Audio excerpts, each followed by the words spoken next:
It's a part of the political power game, and certainly part of the tradition of this building, that the worlds of politics and the media should clash, the one endeavouring to present itself to the electorate in the best possible light, the other never prepared to accept such claims uncritically. Perhaps it is right that this story of Lime Grove should end with the tale of Mrs. Thatcher and Mrs. Gould and the sinking of the Belgrano. Time for us now to go nationwide with Sue Lawley, a very special edition with the Prime Minister on the spot.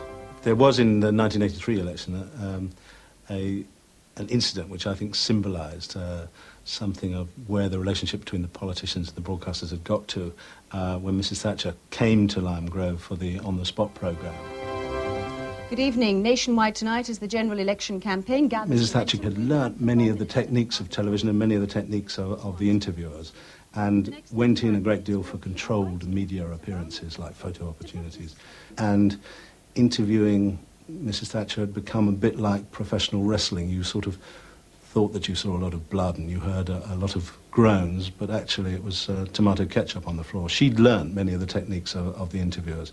We've been asking for questions over the past 2 weeks. The basic idea was, here was a chance for the audience, from regional studios or from the Lime Grove studio, to ask questions of the Prime Minister. We selected very carefully the people who'd written in, making sure they were relatively tough-minded and articulate. And we said, listen, ask a supplementary. Don't simply ask your question and sit back. Keep going at the Prime Minister. Her questioner was a Mrs. Diana Gould, who, with a persistence denied to the professional interviewer, refused to take no for an answer. Mrs. Gould, your question, please. Mrs. Thatcher, why, when the Belgrano, the Argentinian battleship, was outside the exclusion zone and actually sailing away from the Falklands, why did you give the orders to sink it? But it was not sailing away from the Falklands. It was in an area which was a danger to our ships. Mrs. Thatcher, you started your answer by saying it was not sailing away from the Falklands.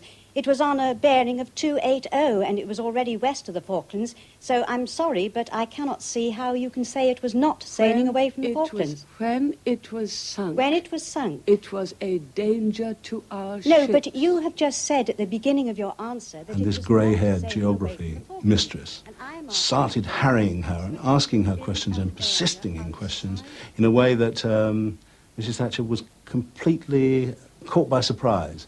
No television interviewer would have dared to use the techniques that Mrs. Gould used on Mrs. Thatcher. She didn't know which direction Mrs. Gould was coming from, and Mrs.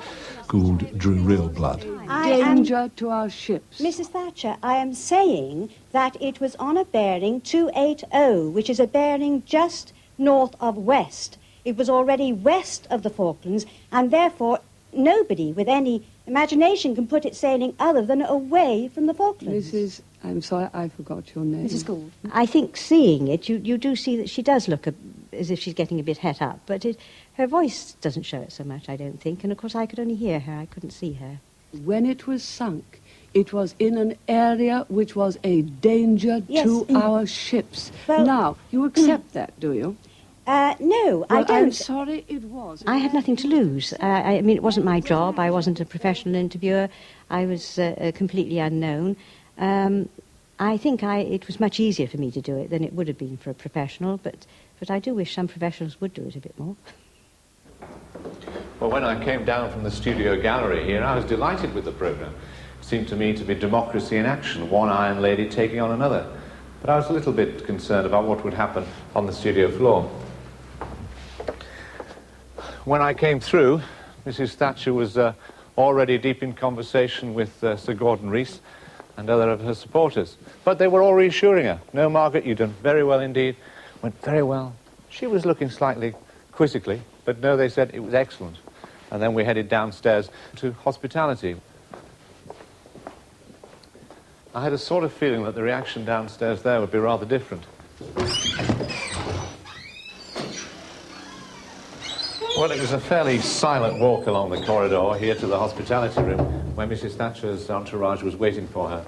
Dennis, Carol, and one or two others. And she walked through the door here, and I don't think she knew what to expect. But when she saw their faces, there was no question mark. They thought it was a disgrace for For the first time, they thought she wasn't in charge during the election campaign. And Carol thought it was a perfect example of crass mischief and ineptitude by the BBC. After a period, it seemed like more than 20 seconds and 20 minutes, they were off into the car park and speeding away from a place they clearly thought was run by people who, at the very best, were liberal, probably worse than that. Not surprisingly, this was the last time the Prime Minister visited Lime Grove.